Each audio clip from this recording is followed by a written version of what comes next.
चाहती हैं सोनिया, नितिन गडकरी का करेंगे प्रचार।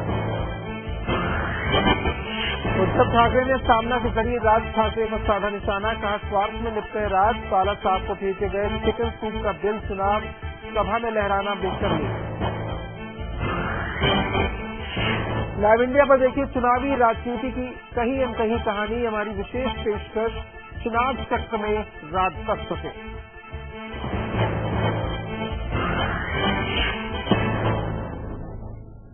नमस्कार, आप देख रहे हैं लाइव इंडिया और मैं हूं आपके साथ रोशन मिश्रा।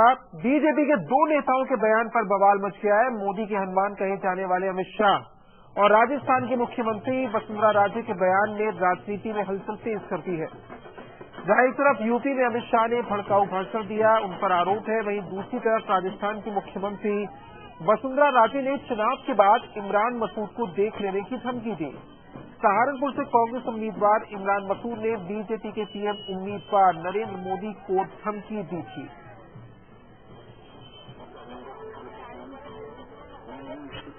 तो इन दो नेताओं के चेहरे आप देख रहे हैं जिन्होंने भड़काऊ एक तरीके से भाषण दिया है। अमित शाह यूपी में बड़ी जिम्मेदारी संभाले हुए और यूपी में उन्होंने कहा कि जिन्होंने बेइज्जती की हो, जिन्होंने अपमान किया, उनके साथ नहीं बैठा जाता। और दूसरी तरफ इमरान मसूद, आपको याद होगी, जिन्होंने भड़काऊ भाषण दिया था, मोदी के खिलाफ कानूनी कार्रवाई हुई, जमानत पर बाहर आए, लेकिन अब बीजेपी की ओर से पलटवार किया गया। वसुंधरा राजे ने कमान संभाली और कहा कि चुनाव के बाद पता चल जाएगा कि टुकड़े किसके होते हैं। राजनीति के बिगड़े बोल आप सुन रहे हैं और ये चुनाव आने की आहट मिलते ही शुरू हो गए थे। अब चुनाव बिल्कुल करीब है, तो ऐसे में ये जुबानी जंग और तेज हो गई है। भले ही किसी मुद्दे पर बात की जा रही है और विकास के मुद्दे को सेट करने की कोशिश हो, लेकिन ध्रुवीकरण की राजनीति में कोई पार्टी पीछे नहीं है और आखिर दम तक पूरी कोशिश हो रही है किस तरीके से वोटों का ध्रुवीकरण हो।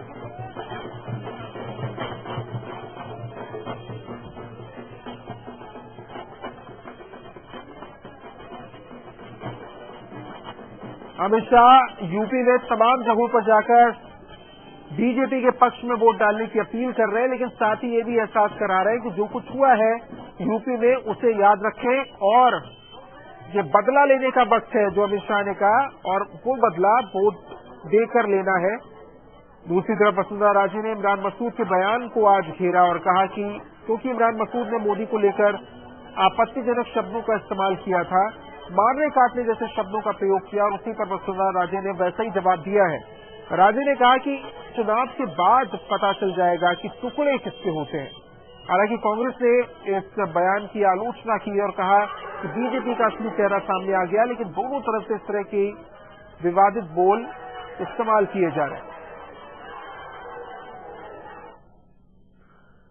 लोकसभा चुनाव में नेताओं के बोल अमर्यादित होने लगे हैं। नेता एक दूसरे पर हमला करने में इतने मशगूल हो गए कि अमर्यादित बयान देने से बाज नहीं आ रहे हैं।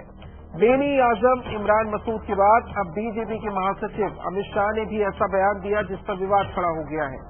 अमित शाह ने बिजनौर में एक जनसभा को संबोधित करते हुए लोकसभा चुनाव में बदला लेने और इज्जत की रक्षा करने की बात कही। शाह ने कहा कि जिन्होंने हमारा अपमान किया उनके साथ बैठने की इजाजत नहीं देंगे। दरअसल अमित शाह मुजफ्फरनगर, बिजनौर और शामली के दौरे पर है। ये वही इलाका है जहां पर दंगे हुए थे या फिर दंगों की चपेट में आए थे। ऐसे में अमित शाह के इस बयान ने विवाद खड़ा कर दिया है।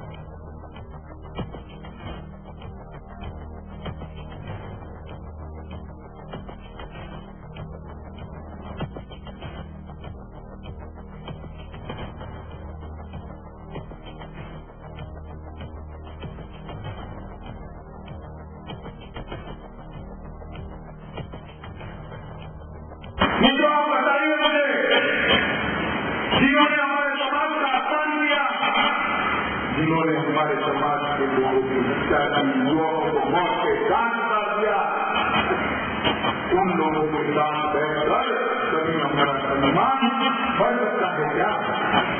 बढ़ सकता है? अमित शाह ने बिजनौर के अलावा शामली में भी विवादित बयान दिया। आपको सुनाते हैं कि आखिर अमित शाह ने ऐसा क्या कह दिया जिस पर इतना बवाल मच गया है। इस पूरे उत्तर प्रदेश में जनता का अपमान हुआ। एक दूसरे दर्जे के नागरिक के नाते हमारे साथ व्यवहार हुआ, न्याय नहीं हुआ। इसका बदला देने का जो समय है वो अब लाठी गोली का समय नहीं है। मुगलों का जमाना था जब तलवारें तीरे चलते थे और बदला लिया जाता है, तब बटन दबाना पड़ता है। बदला लेने के लिए बटन सही जगह पे दबाओगे तो जिन्होंने ये काम किया है उनको अपनी जगह बनाना। अमित शाह के इस बयान पर कांग्रेस भड़क गई है। कांग्रेस ने चुनाव आयोग से शिकायत की है। यही नहीं, बीजेपी पर धर्म की राजनीति करने का भी आरोप लगाया है। भारतीय जनता पार्टी के नेताओं ने सोनिया जी की बुखारी से मुलाकात और उनके बाद में बयान को लेकर तो सांप्रदायिकता का आरोप कांग्रेस पर लगाया है। दूसरी तरफ अमित शाह मुजफ्फरनगर जैसे संवेदनशील इलाके में जिस भाषा और भड़काऊ भाषणों के जरिए लोगों को उकसा रहे हैं, उसमें उन्हें सांप्रदायिकता नजर नहीं आती। मैं पूछना चाहता हूं भारतीय जनता पार्टी के नेताओं से कि अमित शाह की भाषा को वो किस रूप में देखते हैं, सांप्रदायिक, भड़काऊ या सौहार्दपूर्ण? ये जानबूझ के जो है इस तरह की हरकतें करके ये चुनाव को जो है और खासकर जो सेकुलर वोट है उसको बांटने की कोशिश कर रहे हैं, क्योंकि एक तरफ समाजवादी पार्टी का नाम उछालते हैं और अपने आप को कट्टर बताते हैं, उधर उनको कट्टर बताते हैं। तो ये तो मैं तो जनमानस से जनता से अपील करूंगा, खासकर उत्तर प्रदेश की जनता से मैं दरख्वास्त करूंगा कि ये इनके इस प्रपंच में ना आए। गुजरात से चलने वाली विकास की ट्रेन मुजफ्फरनगर आकर बदले की भावना ही में नहीं बदल गई, बल्कि उसके साथ साथ उसकी फाशिस्ट पूरा जो चेहरा है वो सामने आ गया है। और उन्होंने ये भी कह दिया है कि अगर मोदी जी आएंगे तो चाहे कोई भी सरकार हो जो मोदी को नहीं मानती होगी, जिसमें मुलायम सिंह की सरकार के बारे में वो कह रहे हैं, तो उसको भी गिरा दिया जाएगा और वहां पर उस सरकार को खत्म कर दिया जाएगा। एक इलेक्टेड सरकार के बारे में मोदी के पहले लेफ्टिनेंट, सबसे बड़े लेफ्टिनेंट का कमेंट्स हैं। इसके बाद आप अंदाजा लगा सकते हैं कि भारतीय जनता पार्टी और मोदी जी विकास के नाम पर जो ढोंग कर रहे थे उसकी पोल खुल चुकी है और अब वो सीधे सीधे पोलराइजेशन की राजनीति पर उतर आए हैं। समाजवादी पार्टी और बहुजन समाज पार्टी ने अमित शाह के बयान को भड़काऊ बताया है। अमित शाह जो ये भाषा बोल रहे हैं ये मोदी की मर्जी से बोल रहे हैं। इसी तरह से इन दोनों लोगों ने गुजरात में 2002 में दंगे कराए थे। इसी तरह से ये जो मुजफ्फरनगर कांड हुआ मुलायम सिंह और इन लोगों का मिलाजुला कांड था। और मैं ये कहना चाहता हूं मोदी अमित शाह के माध्यम से उत्तर प्रदेश और देश में सांप्रदायिक दंगे कराना चाहते हैं। और ये जो भाषा है ये केवल इस बात का प्रतीक है कि सांप्रदायिक टकराव अमित शाह करें और विकास का मुखौटा पहने रहे मोदी। समाजवादी पार्टी ने हमेशा कहा है कि नरेंद्र मोदी और उनके साथी सब फासिस्ट हैं। इल्जाम बीजेपी पर पुख्ता हो जाता है इस बात के बाद कि लोकतंत्र विरोधी हैं, समाजवादी पार्टी की लोकप्रियता से बौखला गए हैं, जिन्हें यूपी में जो उम्मीद थी वो उनको मिलने नहीं जा रहा है, इसलिए बौखलाहट में ये बात कर रहे हैं। अगर इनकी हैसियत है तो चुनाव के बाद उत्तर प्रदेश की सरकार को बर्खास्त करके दें। अमित शाह के बयान की मुस्लिम धर्मगुरुओं ने भी निंदा की है। पहले तो उनसे ये पूछना चाहिए कि क्या अपमान हुआ है और किसने अपमान किया है उनका। और अब वो रिस्पॉन्सिबल आदमी नहीं है, इरिस्पॉन्सिबल बातें कर रहे हैं, तो ये बहुत अफसोस की और आपत्तिजनक बात है।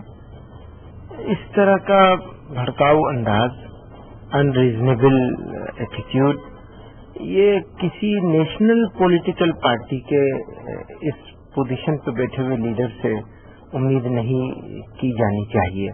अमित शाह ने जो कहा है इसके खिलाफ इलेक्शन कमीशन को भी और भारत सरकार को भी और उत्तर प्रदेश की सरकार को भी कड़ा एक्शन लेना चाहिए और अमित शाह को माफी मांगनी चाहिए, वरना इसका नतीजा अच्छा नहीं होगा। और नरेंद्र मोदी प्रधानमंत्री बनेगा ऐसा ख्वाब में भी नहीं हो सकता। तो प्रहार किया जा रहा है अमित शाह के बयान को लेकर। इससे पहले कुछ और इस तरह के बिगड़े बोल सामने आ चुके हैं। मनीष शुक्ला लाइव इंडिया संवाददाता हमारे साथ जुड़े इस पर और बातचीत के लिए। मनीष, चुनाव आने की आहट मिलने के साथ ही इस तरह के शब्दों का इस्तेमाल होने लगा था और एक दूसरे पर प्रहार करने का सिलसिला तेज हो गया था। हमने देखा है कि जैसे जैसे तारीख नजदीक आ रही है ये सिलसिला और तेज हो गया और कड़े शब्दों का इस्तेमाल किया जा रहा है, ध्रुवीकरण की कोशिश की जा रही है। यह बिल्कुल रोशन, देखिए चुनाव के वक्त में ऐसे बयान पहले भी आते हैं, कई बार एक दूसरे पर हमले होते हैं, लेकिन जिस तरीके से अब पिछले 4-5 दिनों से चाहे बीजेपी हो या कांग्रेस हो, जो उनके लीडर्स जिस तरीके से बयान दे रहे हैं, ये जो तरीका है इस्तेमाल किया जा रहा है, ये बहुत ही सोचने का विषय है, क्योंकि वोटों को पोलराइज किया जा रहा है, कम्युनिटी को बांटने की कोशिश हो रही है। अगर आप देखें तो अमित शाह पे जो आरोप लग रहे हैं कि वो मुजफ्फरनगर गए और जो वहां का कैंडिडेट है बीजेपी का सुरेश राणा, उसके समर्थन में उन्होंने कहा कि अब अपमान बर्दाश्त नहीं किया जाएगा, यह कहा नहीं जाएगा।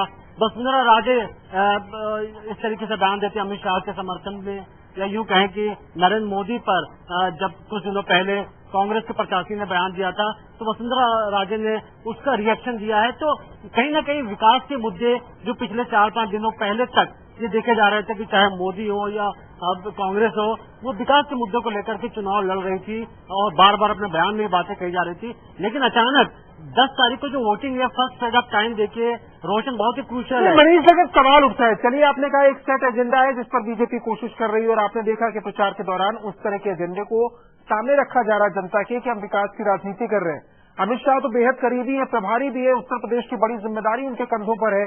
अगर वो बयान देते कोई इस तरह का तो अहम हो जाता है। ये क्या संकेत भी दे रहा है कि क्या वाकई बीजेपी को उस तरह की जीत की उम्मीद नहीं लग रही है यूपी में? अमित शाह ने आखिर इस तरह का बयान क्यों दिया? देखिए, अमित शाह ने बयान क्यों दिया और अमित शाह इतने दिन तक चुप क्यों थे, दो चीजों को आप देखना होगा यहाँ पर। जाहिर है कि उन्होंने भी मन से बयान नहीं दिया होगा, एक लाइन ली गई है यहाँ पर, क्योंकि ऐसा लग रहा था कि जो जाट जो वोटर्स हैं वो डिवाइड हो रहे हैं। कुछ दिनों पहले तक जब मुजफ्फरनगर के दंगे हुए थे उसके बाद यह माना जा रहा था कि जाट इस बार या तो बीएसपी या बीजेपी में बड़ी संख्या में जा सकते हैं, और ये डर कहीं न कहीं राष्ट्रीय लोकदल को भी था, कांग्रेस को भी है और दूसरे पार्टीज को भी है। तो चूंकि ये लग रहा था कि जाट अब इसमें कंफ्यूज हैं, शायद इस वजह से अमित शाह की तरफ से कार्ड खेला गया, यह बयान दिया गया कि अपमान बर्दाश्त नहीं होगा। तो बिल्कुल इस सोची समझी या रणनीति का एक हिस्सा है, सोची समझी रणनीति का हिस्सा है। लेकिन मनीष, अगर गौर करें तो उसी जगह पर जाकर यह बयान दिया गया है। आप बिजनौर में, मुजफ्फरनगर और शामली में अगर आप देखें, क्योंकि और इस तरह के शब्दों का इस्तेमाल अमित शाह ने बचने की कोशिश की है यूपी के तमाम हिस्सों में, लेकिन खासतौर से इस एरिया को हम मानकर चले कि खासतौर से इस इलाके को प्रभावित करना चाहते हैं, इसलिए यहां पर आके इस तरह का बयान दिया। देखिए, अमित शाह पिछले कहा जाए तो 1 साल से यूपी में हैं और वो जगह जगह जाकर के भाषण भी दे रहे थे, लोगों से मिल भी रहे थे, वो बार बार बच रहे थे, कम्युनल लाइन लेने से लेकर के विकास की बात कर रहे थे, बीजेपी की गुटबाजी को खत्म कर रहे थे। और ये माना जा रहा था कि हालांकि अगर आप देखें तो मुलायम सिंह यादव समाजवादी पहले से एलिगेशन लगा रहे थे कि अमित शाह इसलिए आए क्योंकि यूपी को गुजरात बनाना चाहते हैं। तो लेकिन अमित शाह का बयान आ नहीं रहा था, माना जा रहा था कि शायद अमित शाह को ये बात समझ में आ गई होगी कि यहाँ यूपी में विकास को लेकर के बात करने की जरूरत है। मुजफ्फरनगर जो दंगे हुए वो सभी के लिए बहुत ही दुख की बात है, क्योंकि सोसाइटी कम्युनिटी आपस में बटी। अब चूंकि 10 तारीख को इलेक्शन है, उससे पहले अमित शाह उन इलाकों में जा रहे हैं जहाँ पर उनको लग रहा है कि अगर उन्होंने पोलराइज नहीं किया, क्योंकि जाट यहाँ बहुत इन्फ्लुएंशियल है, अगर जाट आपके साथ नहीं है तो आपके लिए जितना बहुत मुश्किल है, और शायद वो इसी वजह से बिल्कुल स्ट्रिक्ट एजेंडा के तहत उन्होंने ये अटैक किया है। बिल्कुल, ये कोई बयान ऐसा नहीं जो अचानक दिया गया, और सोची समझी रणनीति के तहत बीजेपी ने अमित शाह को आगे किया इस तरह का बयान देने के लिए। आप मनीष बने रहिए हमारे साथ, क्योंकि बात सिर्फ यहाँ पर अमित शाह की नहीं है, कुछ और बिगड़े बोल सामने आए, उस पर रिएक्शन भी सामने आए, वो आपको दिखाएंगे एक ब्रेक के बाद। आप देखते रहिए लाइव इंडिया।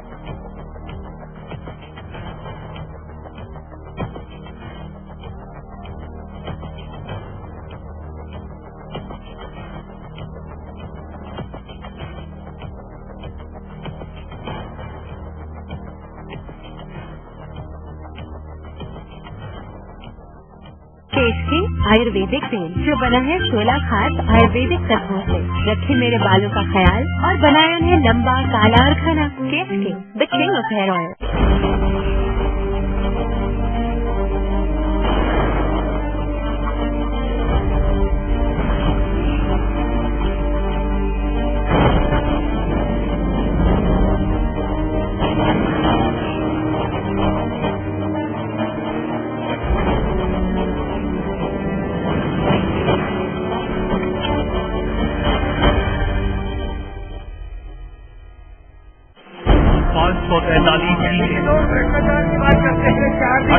राज्य,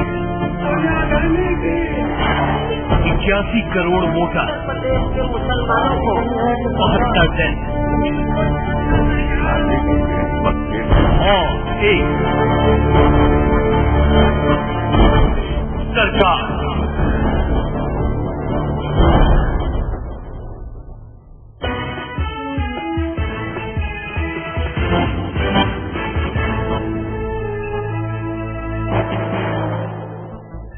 अमित शाह के बयान पर अभी बवाल थमा भी नहीं था कि बीजेपी के एक और नेता के बयान ने हंगामा खड़ा कर दिया। इस बार ये बयान राजस्थान से बीजेपी की मुख्यमंत्री वसुंधरा राजे की तरफ से दिया गया। राजे ने एक चुनावी सभा में सहारनपुर से कांग्रेस के उम्मीदवार और मोदी को टुकड़े टुकड़े करने की धमकी देने वाले इमरान मसूद के विवादित बयान पर दिया। वसुंधरा ने इस रैली के दौरान कहा कि चुनाव के बाद पता चल जाएगा टुकड़े किसके होते हैं। दरअसल इमरान मसूद ने एक सभा में मोदी पर विवादित बयान दिया था। यही नहीं, मोदी को टुकड़े टुकड़े करने की बात कही थी और अब वसुंधरा राजे ने पलटवार किया और कहा कि चुनाव के बाद ये साफ होगा कि टुकड़े किसके होते हैं। सहारनपुर में एक कांग्रेस के प्रत्याशी ने यह कह दिया कि मोदी के काम टुकड़े टुकड़े करते रहते हैं। अब टुकड़े किसके होंगे वो तो चुनाव के बाद अपने को देखना पड़ेगा। इमरान मसूद ने वसुंधरा राजे को जवाब दिया है, आप वो भी सुनिए। ये तो मोदी जी प्रधानमंत्री बनेंगे तब तय होगा ना। और जहां तक हमारे सवाल है, जिस तरह से मुझे धमकियां दी जा रही हैं, मेरे ऊपर इस तरह के आए, मुझे मेल इस तरह की आई कि जान से मार देंगे, तो मौत के खौफ में मैं घर नहीं बैठूंगा। मौत तो एक दिन तय है और अगर मेरी मौत वसुंधरा जी के हाथों या नरेंद्र मोदी जी के द्वारा मेरी मौत लिखी गई है तो उसे कोई टाल नहीं सकता है, वो तो होगी। इसलिए मैं बहुत ज्यादा खौफजदा इन चीजों से होकर घर से नहीं निकलता हूँ। मैं तो जान हथेली पर लेकर के घर से निकलता हूँ। सहारनपुर से कांग्रेस के उम्मीदवार इमरान मसूद ने मोदी के खिलाफ क्या कुछ कहा था, वो भी सुनिए आप। ड्रामेबाजी करने कोई कुछ कर ले, नरेंद्र मोदी से कौन लड़ेगा? इमरान लड़ेंगे जो ठोक के तो मोदी के ठोक के। वो गुजरात समझ रहा 4% मुसलमान है गुजरात में, यहाँ 42% मुसलमान है यहाँ गुजरात।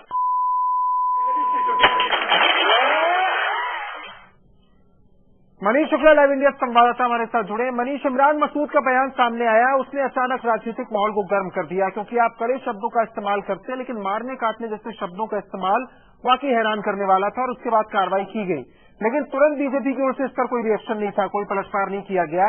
अब वसुंधरा राजे कह रही है कि इमरान मसूद को उसी तरीके से जवाब दिया जाएगा। ये कोशिश क्या हो रही है बीजेपी और कांग्रेस की ओर से? देखिए, इमरान मसूद के बारे में ज्यादा कुछ नहीं कहा जाता, क्योंकि उनका कद बहुत बड़ा नहीं है इमरान मसूद का, और देखा जाए तो जिस बेंच पे आते हैं वहाँ इस तरीके के बयान और इस तरीके की बातें कही जाती हैं। लेकिन वसुंधरा राजे को अगर आप देखें तो वो अब उनका कद बहुत बड़ा है, बड़ी पार्टी से हैं, बड़ी नेता हैं, और वो अगर ऐसी बातें कह रही हैं तो यहाँ बहुत चिंता की बात है कि आखिर ये अचानक 2-3 दिनों में क्या हो गया है। क्या बीजेपी ये जो लाइन ले रही है बार बार अचानक, क्या बीजेपी के अंदर दो पैरेलल एक तरीके से विचारधारा चल रही है? अगर आप देखें तो एक विचारधारा सिर्फ विकास की बात करना चाह रही है, यहाँ तक कुछ दिनों पहले आया कि अब आरएसएस जैसा संगठन भी वो नहीं चाहता कि मंदिर की बात हो, विकास की बात हो, क्योंकि उनको लगता है कि यूथ इस देश का अब मंदिर कल्चर से उब गया है, अब उसे विकास चाहिए। लेकिन दूसरी अगर लाइन देखें तो वो लाइन ली जा रही है जो पोलराइज करती है। शायद इसकी वजह ये भी हो सकती है कि सोनिया गांधी ने कि जिस तरीके से शाही इमाम से मुलाकात हुई, उसके बाद एक तरफा मुस्लिम के वोट को लेने के लिए इमाम की तरफ से गुजारिश की गई, तो बीजेपी को यह लग रहा है कि जो अब तक विकास का मुद्दा चल रहा था कहीं वो कमजोर न पड़ जाए, कहीं क्योंकि मुस्लिम यूनाइट हो, और ऐसे में अगर बीजेपी के अंदर पोलराइजेशन नहीं हुआ तो कहीं दांव उल्टा न पड़ जाए, कहीं सीटें न कम आ जाए। तो अगर आप एनालिसिस करें रोशन, तो ये भी आपको रीजन दिखेगा कि ऐसे ऐसे बातें बयान सामने आ रहे हैं। मनीष, लेकिन क्योंकि फ्रंट लीड के कुछ नेता इस तरह के बयान दे रहे हैं तो और हैरान करने वाला है, लेकिन क्या ये मतलब निकाला जाए कि ये कंफ्यूजन के तहत नहीं है? यानी आप जो कह रहे हैं कि दो लाइनें चल रही हैं बीजेपी के अंदर, ये उसके तहत नहीं है, बाकायदा एक सोची समझी कोशिश यहाँ पर हो रही है कि विकास की बात भी करें, लेकिन साथ ही वो वोट बैंक जो कि बीजेपी से जुड़ा रहा है, बीजेपी के वजूद के साथ जुड़ा है, वो भी कंफ्यूज ना हो और वो ये समझे कि मुद्दा भी हिंदुत्व का पीछे नहीं छोड़ा है बीजेपी ने। जी हाँ, देखिए बीजेपी की अगर आप कोर जो उनकी टीम है उनको लगता है कि अभी भी जो हिंदुत्व है वो एक तरीके से सांसें देने का काम करता है बीजेपी को, क्योंकि इससे विकास को लेकर के आप हर जगह नहीं पे जा सकते हैं। आपको कहीं ना कहीं विकास के साथ दूसरी चीजों को भी देखना पड़ेगा। लेकिन पिछले जैसे अगर आप आम आदमी पार्टी के दिल्ली में अभ्युदय को देखें, उनके आने को देखें, विकास और एंटी करप्शन का जो माहौल तैयार करके चुनाव लेकर गए थे, ये देखने को मिल रहा था कि सुखद अनुभूति हो रही थी कि भारत की राजनीति अब पहले से बदल रही है। वो 1992 में जो बाबरी डिमोलिशन हुआ और उसके बाद से कम्युनल लाइन खेली जा रही थी, अब उससे लोग हट रहे हैं। लेकिन हमारे राजनीतिक दलों को ये दोबारा सोचना पड़ेगा। उनको बार बार शायद ये लगता है कि इस देश में अभी भी बहुत आसान है किसी को जात से, धर्म से पोलराइज करना और ऐसे बयान देना जिसका कोई तुक नहीं है। इस देश में सभी मिल करके रहते हैं और वसुंधरा राजे जैसे अगर लीडर इस तरह से बातें कर रही है तो बहुत ही यहाँ पे सोचने की बात है। लेकिन मनीष, सियासी तौर पर नफे नुकसान का आकलन किया जा रहा है, लेकिन इससे अलग एक सवाल और है। जब इस तरह के बयान सामने आते हैं तो नजर टिकती है चुनाव आयोग पर, क्या संज्ञान लिया जाता है, क्या कार्रवाई होती है? और आप अगर रिकॉर्ड देखें तो इस तरह के मामलों को लेकर हिदायत देना या जवाब मांगना, इससे आगे की बात नजर नहीं आती है। एक औपचारिकता होती है, आप कंडम करते हैं, आप जवाब मांगते हैं, आप असंतुष्ट होते हैं, लेकिन कुछ ऐसा नहीं होता जिससे कि एक कड़ा संदेश जाए। देखिए रोशन, इमरान मसूद की गलती थी कि उन्होंने सीधा सीधा नाम ले लिया कि किसके टुकड़े करेंगे। लेकिन वसुंधरा राजे को आप देखें, अमित शाह को देखें, तो इनको पता है कि इलेक्शन कमीशन में अगर मुद्दा जाएगा तो कैसे बचना है। मसलन किसी का नाम नहीं लेने कि किसको मारेंगे या क्या बदला लिया जाएगा। वो अपमान की बात घुमा सकते हैं, अगर जवाब देंगे तो वो दूसरे तरीके से कह देंगे कि नहीं कुछ लोगों के साथ गलत हुआ, कुछ विक्टिम्स को जो मुजफ्फरनगर दंगे के थे उनको सही न्याय नहीं मिला, उनको पैसे नहीं मिले। तो तमाम ये लाइन होती है। अगर आप अदालत में देखें तो ऐसे जो डिफेंस या प्रोसिक्यूटर होते हैं ऐसे लाइन लेते हैं, तो ये इनको पता है क्या बोल रहे हैं। वसुंधरा राजे देखें तो उन्होंने कहीं किसको काटेंगे ये बात उन्होंने कहीं नहीं कही है। अगर आप अमित शाह को देखें तो किस अपमान का बदला लिया जाएगा, ये भी आप देखें यहाँ पे। शुक्रिया मनीष साहब का इस तमाम जानकारी के लिए। और ये भी मानकर चलना चाहिए कि चुनाव नजदीक है, वोटिंग होने वाली है, तो ऐसे में इस तरह के बोल का इस्तेमाल होगा, ये समझने की जरूरत है वोटर्स को कि इससे प्रभावित करने के लिए है। समझदारी से इस पर सोचना जरूरी है। यहाँ फिलहाल रुकेंगे एक ब्रेक के लिए, बहुत जल्द लौटते हैं। आप देखते रहिए लाइव इंडिया।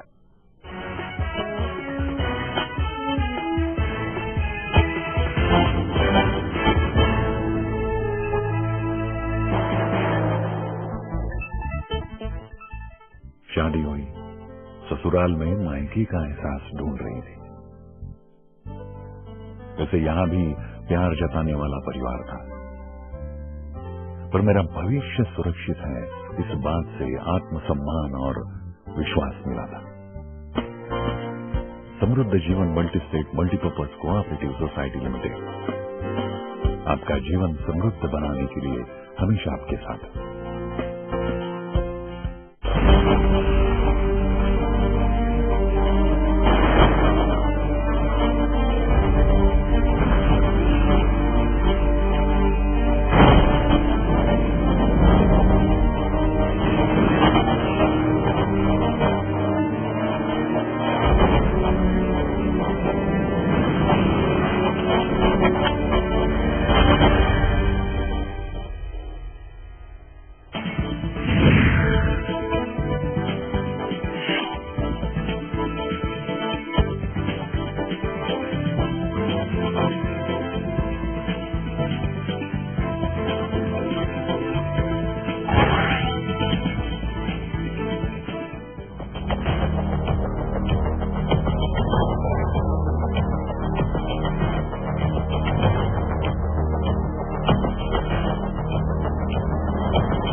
मनीष मिश्रा हूँ।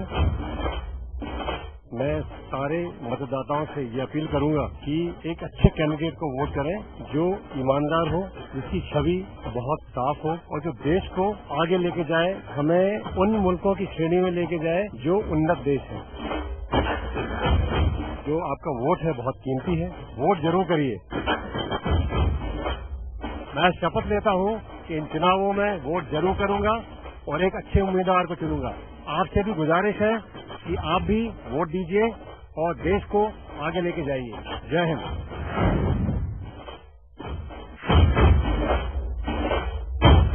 मैं हूँ उपासना बजाज। बहुत से रीजन हैं जिसके लिए आपको वोट करना बहुत बहुत अहम है। अपने आसपास देखिए, 10 या 100 रीजन मिलेंगे आपको वोट करने देने जाने के लिए। भ्रष्टाचार सबसे बड़ा मुद्दा, सबसे अहम। गरीबी, महंगाई, जिसके लिए हम सब आम आदमी बहुत परेशान हैं। जाइए, उठिए, अपना कीमती वोट, अपना कीमती समय इस सरकार को चुनने में दीजिए। मैं शपथ लेती हूँ कि इस बार के इलेक्शंस में मैं वोट करने जरूर जाऊंगी और मेरी आप सबसे तहे दिल से यही अपील है कि प्लीज अपना कीमती वोट देने जरूर जाएं।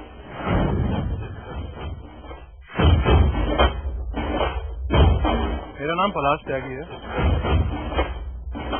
और इस बार आम चुनाव में मैं वोट करने वाला हूँ। बहुत सारे मुद्दे हैं, गरीबी है, सड़कें नहीं बनी हुई हैं, मुजफ्फरनगर में दंगे भी हुए हैं और इन सब के लिए मैं सरकार को नहीं खुद को जिम्मेदार मानता हूँ। इस बार हमारी बारी है वोट करके एक बदलाव लाने की। मैं शपथ लेता हूँ कि इस बार मैं वोट करूंगा और आप भी अपने मत का फायदा उठाएं और वोट करें, क्योंकि वोट देना आपका अधिकार है। हम शपथ लेते हैं इस चुनाव में वोट जरूर डालेंगे। आप भी घर से बाहर निकलिए और चुनाव में वोट डालिए। ये आपका अधिकार है। अपने अधिकार का पूरा प्रयोग कीजिए, जरूर वोट डालिए।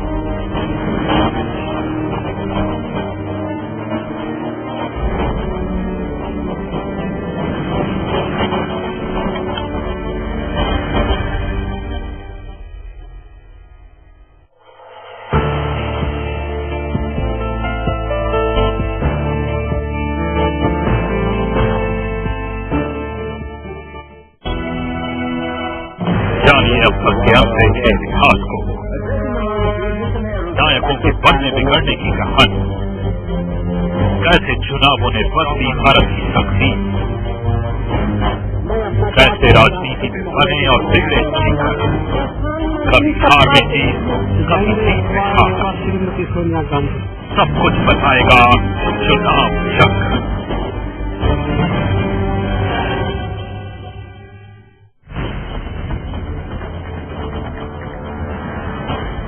देश और दुनिया की हर बड़ी खबर,